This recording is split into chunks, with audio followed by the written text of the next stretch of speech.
So here's the painting. I downloaded it onto my iPad.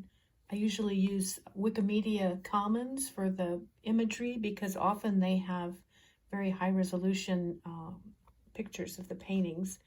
And as you can see, I can really get in on the detail. And it's the next best thing to actually looking at it in the museum. This is what I'll work from. I have the book as reference too, but this is really far superior. And the color's usually better too. The books tend to be printed a little on the dark side, especially the older books. So this is what I'll be using. And what I'll do, I'll look at the whole picture. I don't have to just take one section exactly. I can add in elements from other parts. I cut out a little simple circle just to give me an idea of the composition.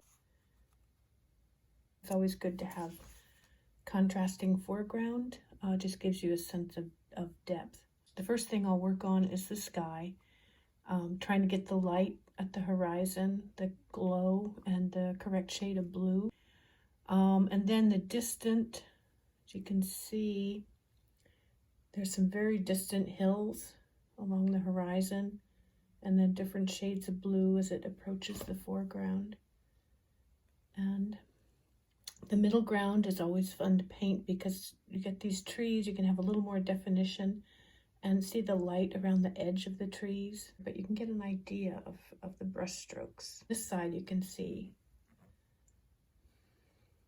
just along here the light on one side of the tree, and you can see the leaf shapes and then the blue in the background.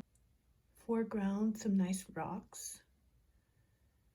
And I like the way the color of the foreground plants and the trees is a little bit reddish. And as it turns out, one of the green pigments that they used to use often became red over the years. So it may not have looked like this. I don't know about this particular painting, but I learned that from an art conservationist that I love the reds, but they might not have originally looked that red. And this was painted in egg tempera. I'll be using acrylics.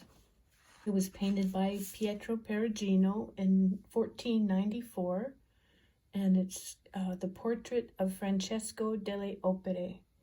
I'll make a sketch first, and then we'll get into the painting process.